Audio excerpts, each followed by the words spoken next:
혹시 그거 아세요? 수천 년도 더 된 고대의 종교의식 안에 사실 우리 삶의 변화를 위한 일종의 설계도가 숨겨져 있다는 거요. 오늘 바로 그 비밀의 설계도를 함께 펼쳐보려고 합니다. 우리가 보통 구원이라고 하면 어느 한순간에 딱 일어나는 단 한 번의 사건으로 생각하기 쉽잖아요. 그런데 오늘 우리가 살펴볼 관점은 조금 다릅니다. 네, 구원이란 게 단 한 번의 점이라기보다는 쭉 이어지는 선과 같다는 겁니다. 다시 말해, 세 단계로 이루어진 하나의 여정이라는 거죠. 지금부터 그 설계도를 한 걸음씩 따라가 보겠습니다. 자, 그럼 그 설계도의 첫 번째 단계로 한번 들어가 볼까요? 배경은 저 멀리 고대 이집트입니다. 첫 번째 열쇠는 바로 유월절이에요. 출애굽기라는 책을 보면 그날 밤 이스라엘 사람들이 어린 양을 잡아서 그 피를 문에다 발랐거든요.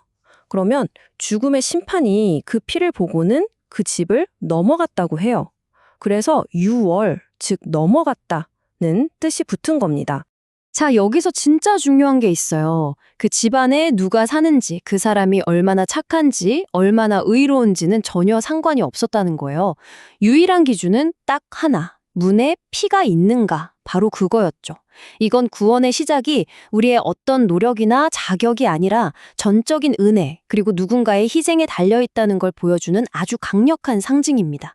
그리고 시간이 흘러 신약 성경에서는요, 바로 이 유월절의 어린 양을 예수 그리스도와 직접 연결합니다. 그분의 희생이 바로 그 심판을 넘어가게 만드는 피가 된다, 이렇게 해석하는 거죠. 자, 첫 번째 단계를 한번 정리해 볼까요?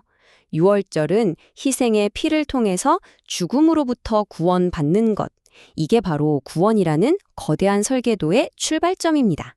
유월절을 통해 죽음을 피했다면 그걸로 끝일까요? 아니죠. 설계도는 여기서 멈추지 않습니다. 유월절 바로 다음 날부터 시작되는 두 번째 단계, 무교절로 넘어가 보죠. 이 두 번째 단계의 키워드의 키워드는 바로 누룩입니다. 여러분 빵 만들 때 쓰는 이스트 같은 거요. 아주 조금만 넣어도 반죽 전체가 부풀어 오르잖아요. 성경에서는 이걸 종종 우리 안에 있는 죄나 위선, 부패 같은 옛 삶의 방식에 비유하곤 합니다. 그래서 이들은 7일 동안 집안에 있는 모든 누룩을 정말 싹 다 치워버리고요. 누룩이 들어가지 않은 딱딱한 빵만 먹어야 했어요. 이게 그냥 대청소의 의미를 넘어서서 내 안에 묵은 옛 삶의 방식, 나쁜 습관 같은 것들을 의식적으로 끊어내겠다는 하나의 결단이었던 셈이죠. 그리고 이 행위 역시 신약에서 아주 중요한 영적인 의미를 갖게 됩니다. 묵은 누룩, 즉 옛 죄의 습관들은 이제 버리고 순전함과 진실함이라는 새로운 삶의 방식으로 살아가자, 이런 부르심으로 해석되는 거죠. 와, 이 비교를 보니까 차이가 확 느껴지시죠? 유월절이 구원받는 그 순간에 대한 거라면 무교절은 구원받은 다음에 어떻게 살아야 하는가에 대한 이야기인 거예요. 하나는 출발선이고 다른 하나는 그 이후의 기나긴 여정이라고 할 수 있겠네요.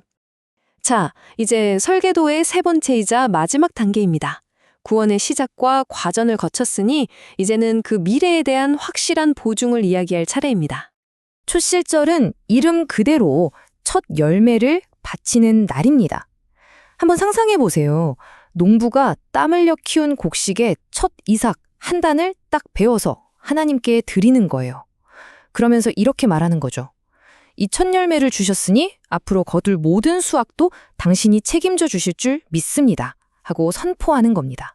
여기서 중요한 포인트는요, 이 첫 열매가 그냥 1등으로 익은 열매가 아니라는 거예요.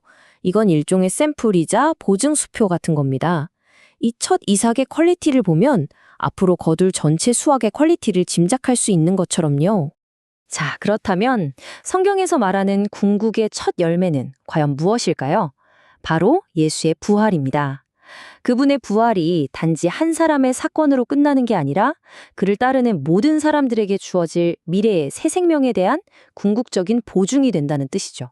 결국 이 초실절은 우리에게도 그와 같은 새로운 생명, 즉 새로운 수확이 약속되었다는 확실한 보증이 되는 겁니다. 과거의 용서, 현재의 변화를 넘어서 영광스러운 미래에 대한 약속까지, 이걸로 구원의 이야기가 완성되는 거죠. 자, 이제까지 흩어져 있던 퍼즐 조각들을 다 모았습니다. 이걸 하나로 합치면 어떤 그림이 나올까요? 이 세 가지 절기가 어떻게 하나의 완벽한 설계도를 만들어내는지 지금부터 확인해 보시죠. 이 표를 보시면 한눈에 정리가 되죠. 6월절의 피로 죽음에서 구원받는 게 1단계, 그리고 무교절, 누룩 없는 삶으로 새로운 삶의 방식을 배우는 게 2단계, 마지막으로 초실절의 첫 열매를 통해 영원한 새 생명을 보장받는 것, 이게 3단계. 정말 완벽한 하나의 흐름이지 않나요? 이걸 조금 더 신학적인 용어로 정리하면 더 명확해집니다. 6월절은 과거의 죄를 용서받는 구원, 무교절은 현재의 삶이 거룩하게 변화되는 성화, 그리고 초실절은 우리의 미래가 완전히 새로워질 것을 보장하는 영화, 과거, 현재, 미래를 모두 아우르는 완전한 구원의 여정인 겁니다. 결국 이 모든 이야기는 그냥 수천 년 전의 낡은 기록이 아니라는 거예요. 이건 오늘을 살아가는 우리를 위한 살아있는 변화의 패턴인 셈이죠. 우리가 나쁜 습관을 버리고 새로운 목표를 향해 나아가고 더 나은 미래를 꿈꾸는 것처럼 말입니다. 오늘 우리가 함께 펼쳐본 이 구원의 설계도에는 명확한 시작과 과정, 그리고 보장된 결말이 있습니다. 그렇다면 마지막 질문은 이것입니다. 여러분은 지금 이 여정의 어디쯤에 서 계신가요?